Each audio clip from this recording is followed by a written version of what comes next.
warahmatullahi wabarakatuh. Perkenalkan, nama saya Salviana Ria dari kelas 10 TKJ 3. Saya bersekolah di SMK Negeri Batam. Dan di video kali ini, saya akan mempresentasikan tentang pentingnya K3LH di bidang TKJ. Apa sih itu K3LH? Nah, jadi K3LH adalah singkatan dari keselamatan dan kesehatan kerja serta lingkungan hidup. Di bidang TKJ, walaupun kita seringnya berada di dalam AC atau kemungkinan prospek kerjanya di dalam ruangan, risikonya itu bisa datang dari perangkat maupun area kerja yang terlihat berantakan. Makanya penerapan K3LH itu penting banget supaya teknisi tetap aman dan kerja jadi lebih efisien. Tujuan dari K3LH sendiri tentunya mencegah kecelakaan dan kerusakan alat, menjaga kesehatan teknisi dari risiko radiasi dan postur tubuh yang salah saat bekerja. Seperti misalnya saat kita menghadap ke komputer pasti memerlukan waktu yang berjam-jam. Nah, dengan adanya K3LH ini dapat meminimalisirkan risiko yang akan terjadi dari kegiatan kerja kita. Terus ada menciptakan lingkungan kerja yang bersih, aman, dan menjamin keselamatan setiap orang. Serta meningkatkan produktivitas kerja dengan cara yang lebih efisien. Contoh potensi bahaya apa saja sih yang bisa ada di bidang TKJ ini? Nah, yang pertama itu listrik statis yang bisa merusak perangkat. Tanpa kita sadari, sebenarnya tubuh kita ini bisa memproduksi listrik statis yang nantinya dapat merusak atau memungkinkan untuk membahayakan si perangkat-perangkat yang akan kita susun. Misalnya nih, kita mau nyusun PC. Nah, ada beberapa alat seperti RAM atau CPU yang itu tuh sensitif banget sama listrik statis yang ada dalam tubuh kita.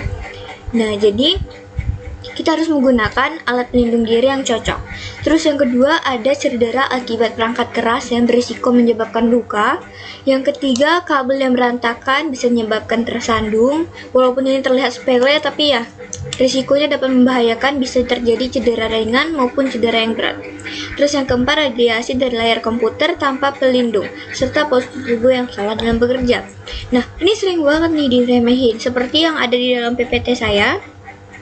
Banyak kabel-kabel dan alat-alat yang berserakan, mungkin ketika dia sudah menyelesaikan pekerjaannya, tapi dia malas atau lupa untuk membereskan alat-alatnya. Ini sangat berbahaya karena dapat mengganggu keselamatan dirinya sendiri.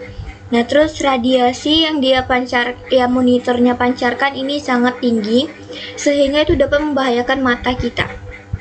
Nah, bagaimana sih cara penerapan K3LH? Yang pertama pastinya ikuti prosedur SOP praktik lab yang aman selama di tempat kerja. Setiap PT maupun kantor pasti memiliki SOP-nya yang sudah dirancang agar tetap menjaga keselamatan karyawan-karyawannya. Terus yang kedua, menggunakan APD yang sesuai untuk pelindung diri.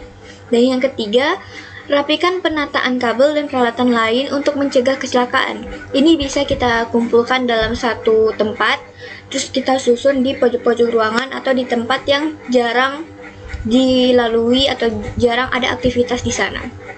Terus yang keempat, pastikan perangkat listrik terhubung dengan benar dan gunakan surge protector, pencegah korsleting.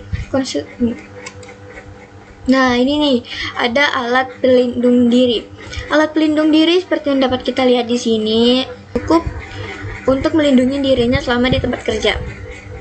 Nah, di sini kita lihat pertama ada sarung tangan antistatis, yang kedua ada gelang antistatis. Gelang inilah yang nantinya akan mengontrol aliran statis dalam tubuh kita agar tidak kena dengan komponen-komponen yang akan kita rakit, misalnya gitu. Terus ada kacamata pelindung, masker pelindung, dan sepatu safety anti-slip.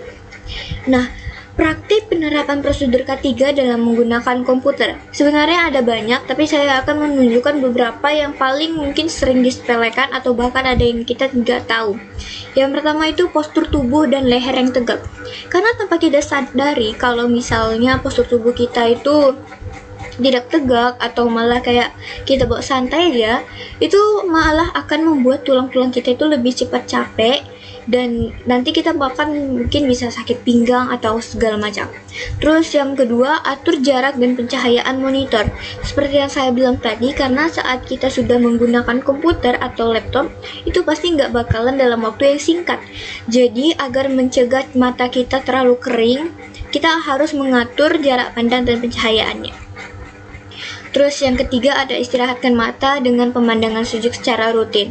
Nah, ini saya bilang tadi juga agar menjaga kesehatan mata kita, karena mata kita itu rentan terhadap radiasi, jadi mudah kering. Jadi mungkin kita bisa sekalian refreshing dan melihat pemandangan yang sejuk. Terus ada penataan meja kerja yang nyaman dan bersih. Ini membuat kita juga tidak lebih stres dan kita juga lebih mudah untuk menjangkau benda-benda yang ada di sekitar. Nah, jadi kesimpulannya teman-teman, K3LH sangat penting untuk menjaga keselamatan dan kenyamanan di dunia kerja. Dengan mengikuti prosedur yang benar, memakai alat pelindung diri, dan menjaga kebersihan tempat kerja, kita bisa menghindari bahaya dan bekerja dengan lebih aman dan produktif. Sesuai dengan Undang-Undang Nomor 1 Tahun 1970, Undang-Undang ini membahas tentang K3LH. Jadi segitu saja dari saya. Wassalamualaikum warahmatullahi wabarakatuh. Bye-bye.